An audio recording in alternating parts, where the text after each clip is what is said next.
community-based care coordination is a system designed to help people in the community to better connect with the services they need. This happens by empowering people from the same communities to serve as the connectors to services.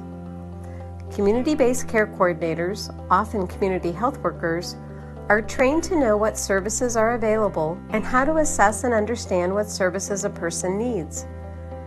Community-based care coordinators look at everything that is getting in the way of good health outcomes: access to health care, housing, employment, safety, education, because it all matters.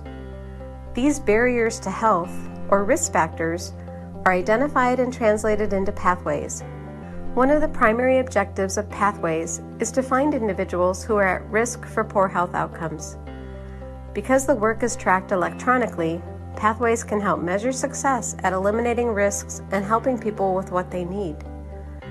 The first step is for a community-based care coordinator to engage individuals and complete a comprehensive risk assessment. This assessment or initial checklist is used to look at all of the pathways that need to be addressed. Then the community-based care coordinator partners with the individual to work through all of the relevant pathways. For example, a community member is identified because she does not have any place to go to find a medical provider.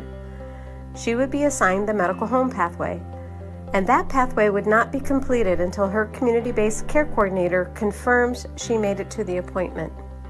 It's valuable information that helps build a bigger picture of what is and what isn't working within our community. A completed pathway means that an identified risk factor has been successfully addressed.